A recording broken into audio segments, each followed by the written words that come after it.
Salutations, one and all! This is my reaction and review to RWBY Volume 9, Episode 6. And I've got to say, I am seriously worried about RWBY. I mean, so far this volume, she has lost her weapon, Penny's weapon, and the emblem that her mother gave her, and her entire team just really don't seem to care about her rapidly depleting mental state. A mental state that I feel is going to get a whole lot worse now that she sees her best buddy Jaun has been trapped down here in the Ever After for decades, at least decades, if not centuries. And that has certainly taken a toll on him. Holy mother of God above. I'm still over last episode. I mean, I've been saying since episode 1 that Jaun was probably the Rabbit Knight, aka the Rusted Knights, but I just was not expecting him to be so freaking old. I wasn't expecting him to have been down here for so long, and I wasn't expecting him to actually be the Rusted Knight from the book, The Girl Who Fell Through the World. That means that Jaun was the person that helped Alex out in the book, or several centuries ago for Alex, and he's just been down here the entire time, I guess, waiting for Team RWBY. I mean, if he knew Alex way back then, he would have known the way to the tree, but he didn't go to the tree. Maybe this is some sort of means of making amends, him protecting the Ever After is supposed to make amends for him killing Penny. Or maybe he was just waiting for Team RWBY to get here so we could help them, so we could guide them out of the Ever After. I'm honestly not sure, and I'm so excited to figure out what exactly happened to Jaun, but let's get started in 3, 2, 1. Yeah, okay, so he's falling. He is falling very far through the ethereal realm.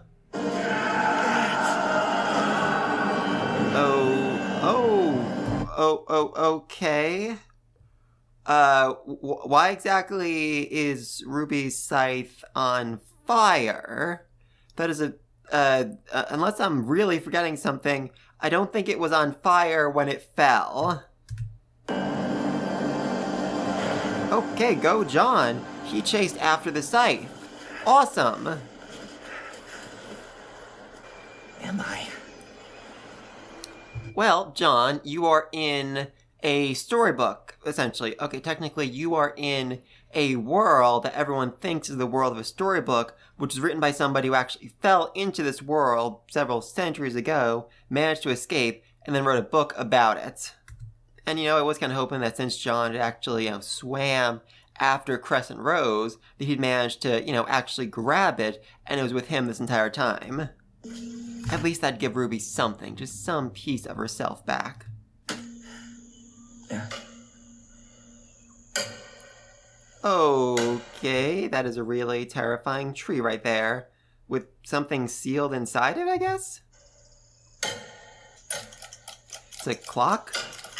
Okay, that is, in fact, a clock that was apparently growing out of a tree.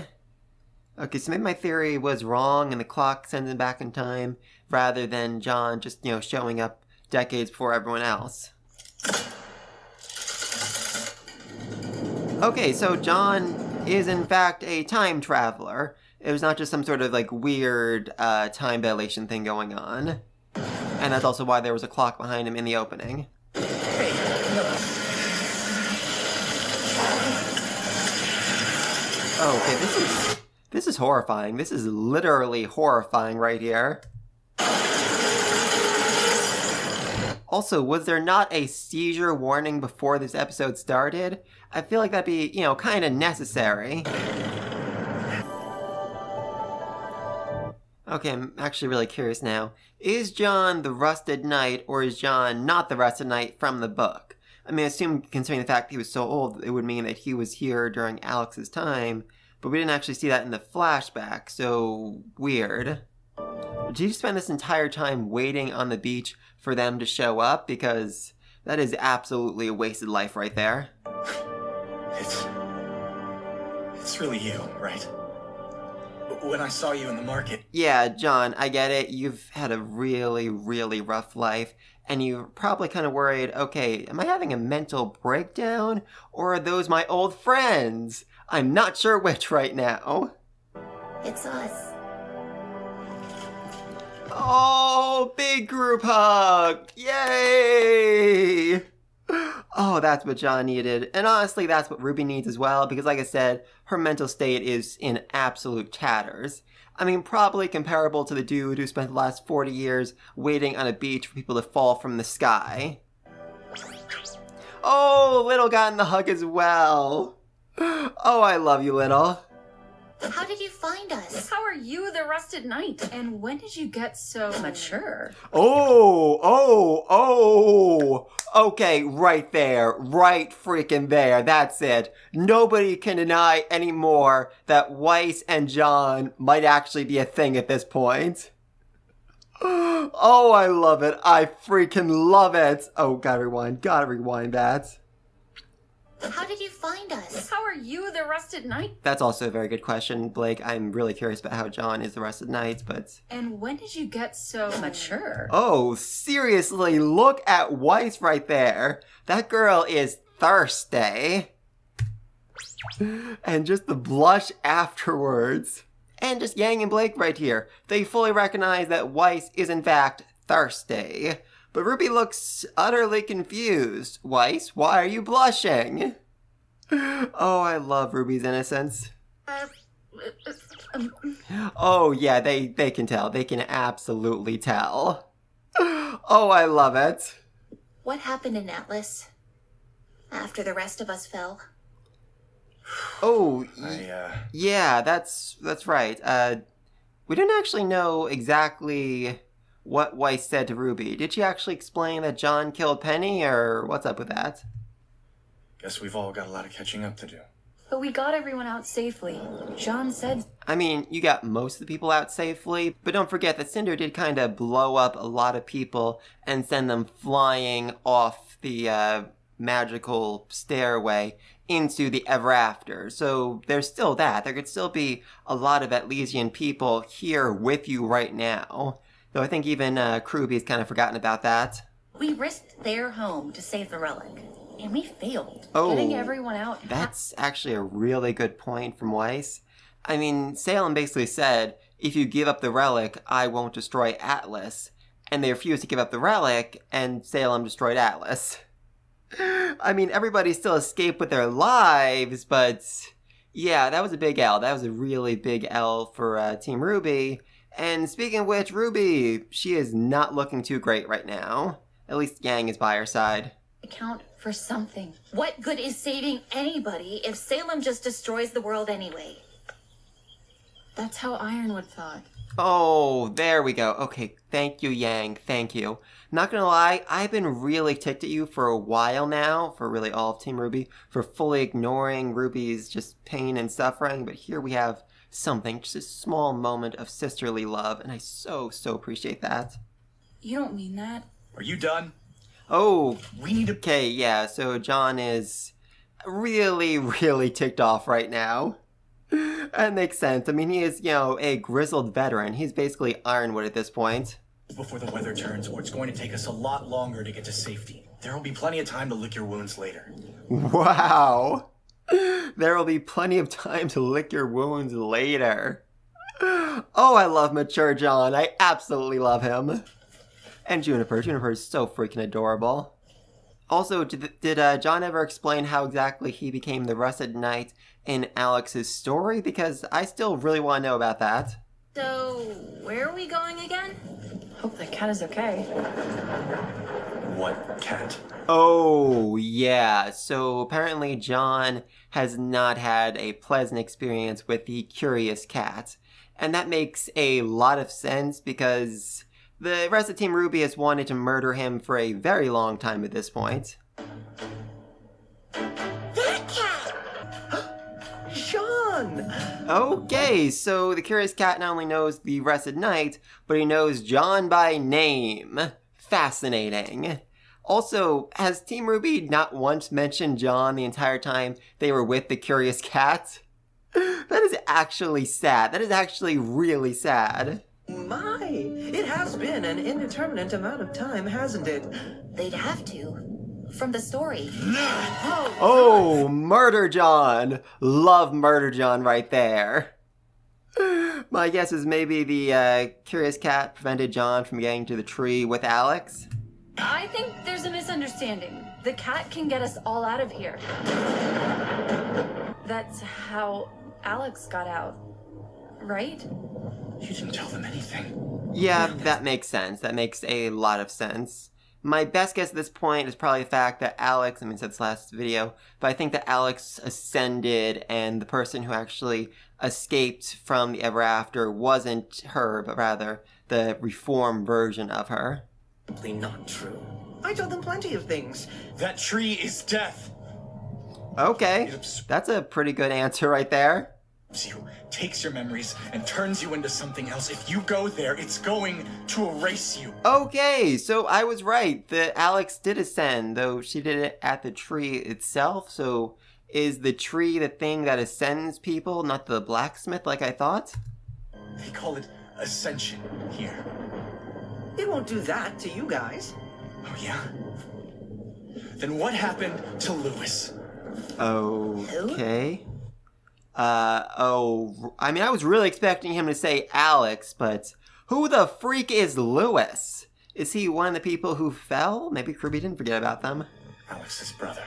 Oh, what the freak? Alex had a brother. That is news. That is certainly news. I mean, he wasn't mentioned at all in the books, apparently. That can't be right. She had a brother? Can everyone please stop? This is a lot to take in. Huh? Looks like we... I do love it. RWBY, even after everything she's been through, still tries to be the mediator of the group. She tries to calm things down. She tries to get, people working productively. That's still her role as team leader, and I so love that. I'm also just loving how this whole thunderstorm thing is really reflecting, their worsening mood and fear and anxiety and all that. Stuck at a crossroads, then. Okay. What we're stuck at a crossroads is apparently a code word for something very, very bad. Damn it. Yeah, hey! Awesome, it's this weird, crazy, I'm guessing the crossroads from the opening. Fascinating. Welcome to a thunderstorm. I'm sorry. Did Jaun just call this a punderstorm? As in a pun thunderstorm? Oh, holy mother of God. Okay, yeah, I fully get why Jaun has gone crazy these last couple of years. I mean, if I was stuck in a world like this where everything was a pun or a joke or a weird play on words, I would be fully sociopathic. Literal crossroads. Okay, so the thunderstorm created a place where they're able to process this problem and deal with it. I mean, bad, but at the same time, this would probably be for the good of the entire group if they're able to, get through all of this, overcome it, and figure out a path moving forward. How perfectly, stupidly ever after it. This place really is the pits. The only way out is to resolve the... Okay, and also Jaun does not seem at all worried by the fact that Weiss was literally just eaten by the ground. Oh, that's hilarious. problem or wait until the storm passes. Let's just get moving.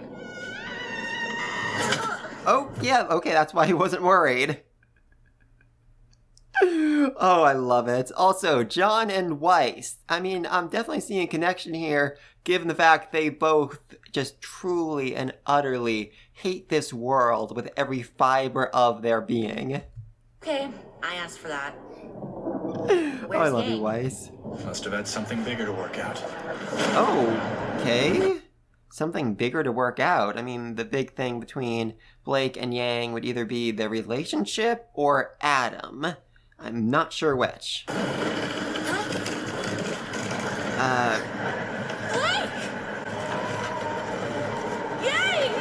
Okay.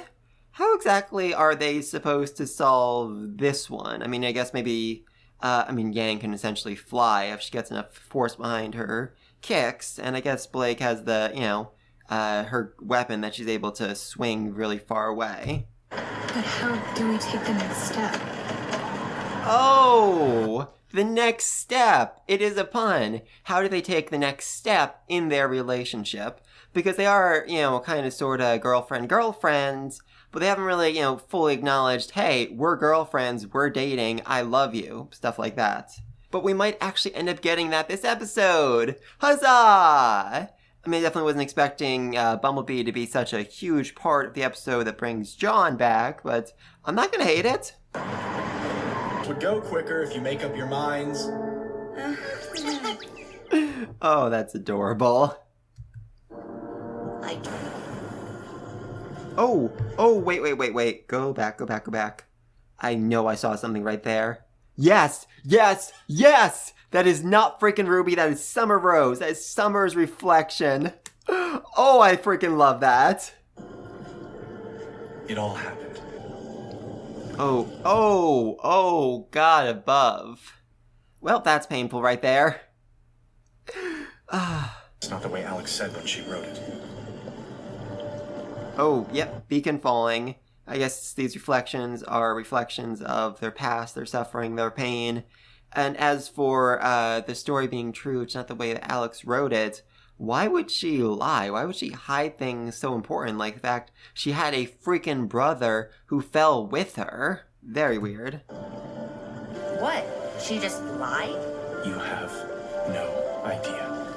Okay, I mean, that was a big part of the story. The fact that Alex lied, cheated, stole her way through the ever after. So I think there's a fairly good chance she might have, lied, stolen, cheated Jaun himself in order to escape by herself. And that's the reason why Jaun didn't escape.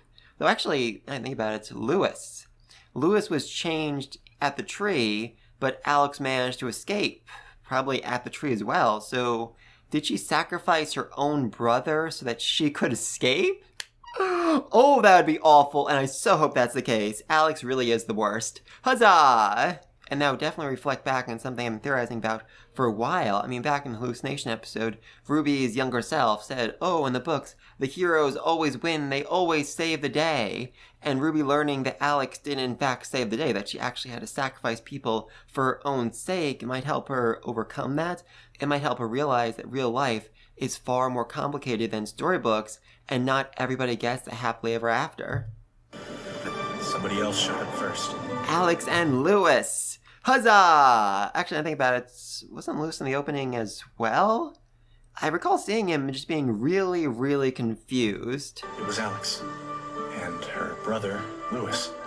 2 siblings from Ren. Also, just really want to point out how much the opening has actually given us this volume. So much freaking foreshadowing in it. It's absolutely freaking fantastic. Didn't take long for me to figure out I was in her story. Oh, very interesting. So even back then, Jaun was very old. I mean, his armor's already rusted.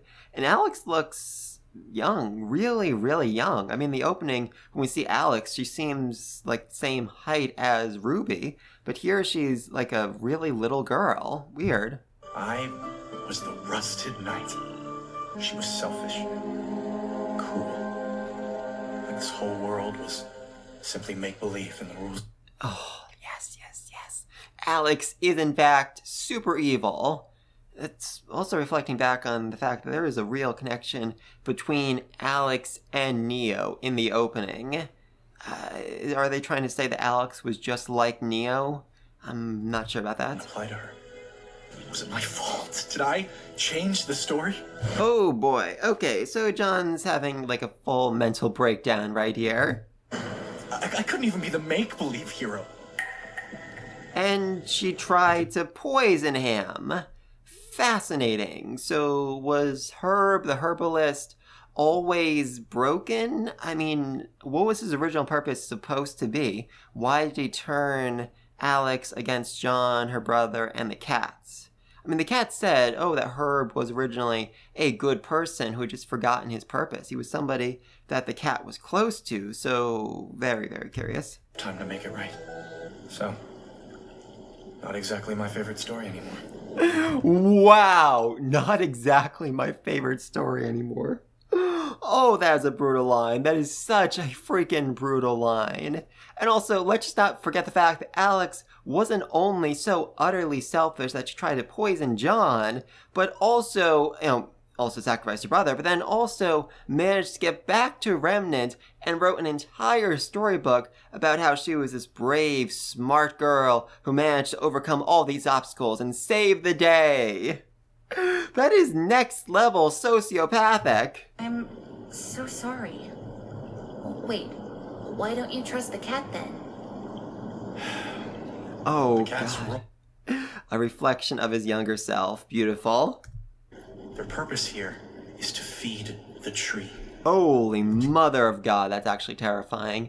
So the cat was trying to lead Team RWBY to the tree in hopes that the tree would eat them and give them a new purpose, give them a new role inside this world.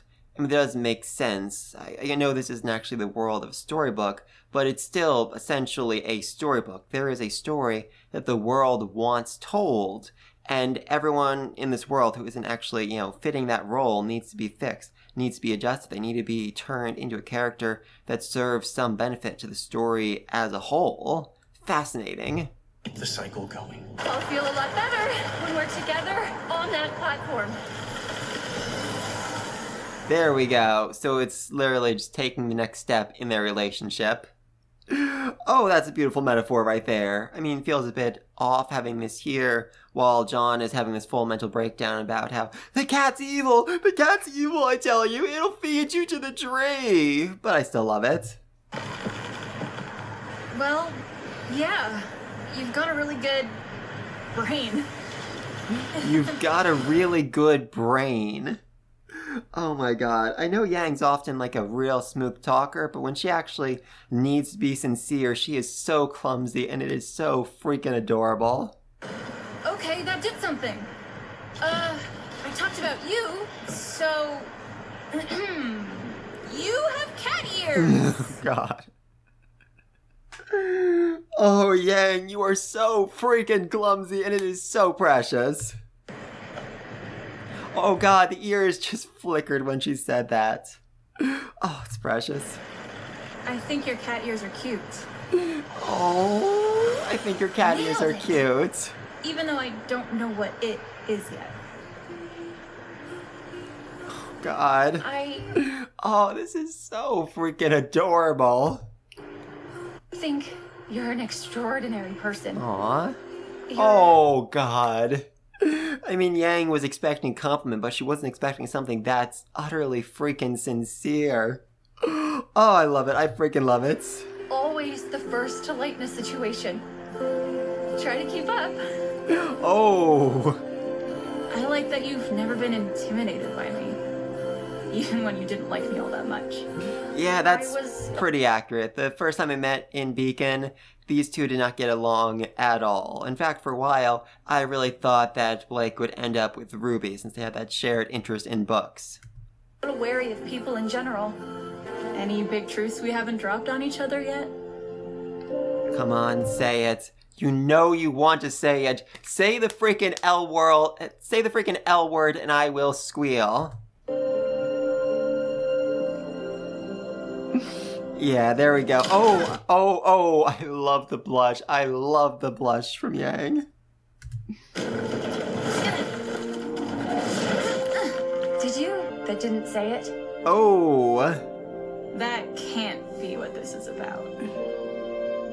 Yes it is. That's exactly what this is about, Yang. The world itself wants you two to get together. It's like a cliff. Just say it, Yang. Say it, Yang. Say it, Yang. I think I love you. I love you too. Oh!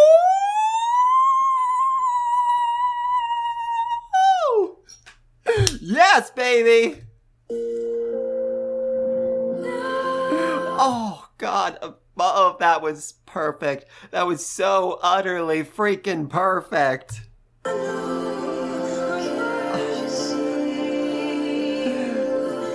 The world itself ships freaking Bumblebee.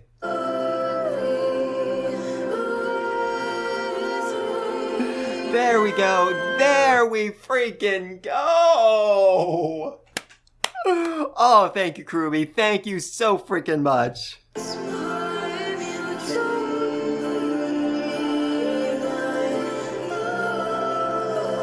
Okay, now I just want them to teleport directly in front of RWBY, Weiss, and Jaun, and just have Jaun seriously freak out that they're making out while he's trying to, save everyone. But you're not Afterans. I'm not taking you there to ascend. They're actually calling them Afterans? Afterans, residents of the Ever After. That is weird. That is so, so weird. I think old Jaun's maybe a few sandberries short of a picnic these days. I mean, that is probably accurate. This man's definitely crazy, but I still don't trust this freaking cat. You say? Oh. I don't know. Okay. He actually just got a shade dimmer right there. Weird. She had told me she'd take me with her through the door to Remnant, but... Okay. The cat wanted to go to Remnant, but was stopped. The cat, whose entire purpose is to keep this world running, wanted to escape from this world. That is weird. That is so, so weird. She tricked me. You only want to use me in the same way I've only seen... Okay, but then what the frick happened to Lewis? And also, yes, they're trying to use the cat, but they're just asking for, basic directions. If the cat said, hey, I will take you to the tree if you bring me with you to Remnant, they probably would have said yes. As sources for knowledge and entertainment. Yeah, We just RWBY, want to get- don't apologize to the freaking cat. He's obviously manipulating you. I'll be on my way now. Stay with your friend. Okay, so they made their choice. They decided to side with Jaun instead of the cat, and therefore the Punderstorm has ended.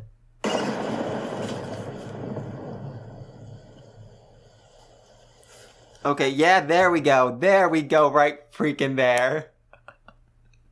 Oh, I love it. I absolutely love it. Gotta rewind.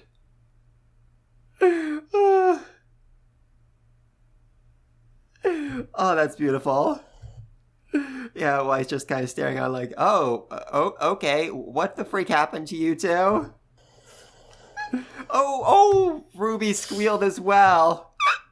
Oh, that was precious. Yes, Blake literally had her foot in the air while they kissed. Oh, so freaking precious. Did we miss anything? I mean, you missed a lot. Feels like I've been waiting forever for that. Oh, what the freak? Seriously? Jaun, are you talking about them kicking out the cat or for the kiss? Jaun is a Bumblebee shipper as well? Okay. I was not expecting Jaun to be the voice of the fan base here, but I'll take it. Come on. Okay, he was still pretty cool with the kiss. I mean, I figured he'd get annoyed about them, kind of wasting time, but he's happy for them. The good old Jaun is still in there. Huzzah! A nice little home to himself. Very nice. Aw, hand-holding. So precious. Though RWBY seems a bit uncomfortable with it. She's just not really sure what to do in this moment. It's weird.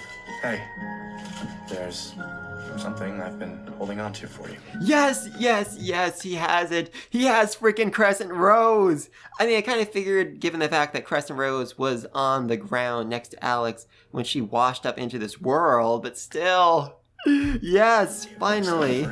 A piece of RWBY that she's finally able to get back. It was the first thing I saw when I was falling. Yes.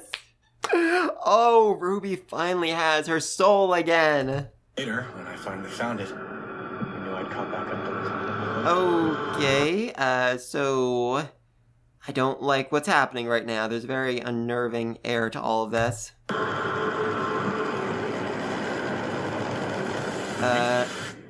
Okay, the static almost ate her there. I'm guessing that's supposed to be a metaphor for her, rapidly dwindling mental state, but still very terrifying. Hey! Yeah, seriously, Team RWBY, you guys suck. You guys really suck. RWBY just had like a full freaking panic attack in front of you, fully, zoned out while Jaun was talking, and you're all just like, oh, she has her weapon, that's nice. Can none of you read her facial expression? Alex traded him to the tree in order to leave.